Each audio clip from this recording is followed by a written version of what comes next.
कुछ दिनों से टेम्परेचर ग्रेजुअली राइज हो रहे हैं नॉर्थ वेस्ट इंडिया में। बहावी हीट वेव रहने का अनुमान है, जहां इस समय सिनोप्टिक कंडीशन काफी फेवरेबल है। हैवी से very heavy rainfall activity continue रहेगी। हमने इस रीजन में ऑरेंज अलर्ट दे रखा है आने वाले। इन दिनों देश के कई इलाके भीषण गर्मी से जूझ रहे हैं। राजधानी दिल्ली में गुरुवार को इस सीजन का सबसे गर्म दिन रिकॉर्ड किया गया। दिल्ली में गुरुवार को अधिकतम तापमान 42.5 डिग्री सेल्सियस दर्ज किया गया, जो सामान्य से 2 डिग्री सेल्सियस ज्यादा है। वहीं हरियाणा के सिरसा में अधिकतम तापमान 47 डिग्री सेल्सियस तक पहुंच गया। शुक्रवार को देश के कई इलाकों में अधिकतम तापमान 44 डिग्री सेल्सियस तक जा सकता है। शनिवार को अधिकतम तापमान 45 डिग्री सेल्सियस तक पहुंचने की आशंका जताई गई है। वहीं आईएमडी के वरिष्ठ वैज्ञानिक नरेश कुमार ने कहा कि राजस्थान, पंजाब, हरियाणा, उत्तर प्रदेश में आगामी 5 दिन हीट वेव की संभावना है। मध्य प्रदेश, बिहार में कल के बाद 4 दिन हीट वेव की संभावना है। उसके बाद वहां हल्का आंधी तूफान आ सकता है, जिसके कारण तापमान में थोड़ी गिरावट आ सकती है। तमिलनाडु, केरल, दक्षिण कर्नाटक में आगामी 5 दिनों में भारी से बहुत भारी बारिश की संभावना है। देखिए, अगर हम अप्रैल से बात करें, अप्रैल से लेके पिछले कुछ दिन तक continuous western disturbance north west India को इन्फ्लुएंस कर रहे थे, जिसके प्रभाव से क्या था, जम्मू कश्मीर, हिमाचल प्रदेश, उत्तराखंड में आइसोलेटेड रेनफॉल एक्टिविटी हो रहा था।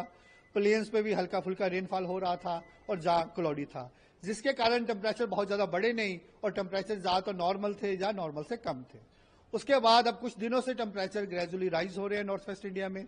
एनीवे, जो मई का महीना होता है वो सबसे गर्म महीना होता है और इस समय जनरली टेम्परेचर 45 डिग्री काफी जगह पहुंच जाते हैं। अगर आप आज की बात करें, आज भी टेम्परेचर स्पेसिफिकली राजस्थान में 45 डिग्री तक पहुंच चुके हैं ऑलरेडी।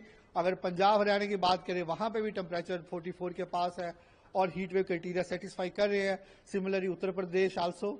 और हमारा जो वार्निंग है आने वाले दिनों के लिए, हमारा अनुमान यह है कि राजस्थान में हीट वेव 5 दिन रहेगा। सिमिलरली पंजाब, हरियाणा, उत्तर प्रदेश भी 5 दिन हीट वेव रहने का अनुमान है। और कल के बाद टेम्परेचर्स मध्य प्रदेश में, स्पेसिफिकली नॉर्थ मध्य प्रदेश में बढ़ जाएंगे। बहावी हीट वेव रहने का अनुमान है। अगर हम बिहार की बात करें, बिहार में भी आने वाले 4 दिनों में हीट वेव रहेगा। उसके बाद हम थंडरस्टॉर्म की एक्सपेक्ट करें कि वहां हल्का फुल्का थंडरस्टॉर्म हो सकता है, जिसके कारण टेम्परेचर ड्रॉप कर सकते हैं। अगर आप उड़ीसा, झारखंड और वेस्ट बंगाल की बात करें, वहां भी 2 दिन के बाद 2-3 दिन हीट वेव हो सकता है। सर, ओवरऑल वेदर कंडीशंस अगर हम साउथ में बात करें, जैसे कि आपने बताया था कि कर्नाटका में हैवी रेनफॉल हो सकता है, केरला में हैवी रेनफॉल। हाँ, अगर आप टेम्परेचर तो बात करें, टेम्परेचर तो मैंने ब्रीफ कर दिया है, जो specifically northern part of country है।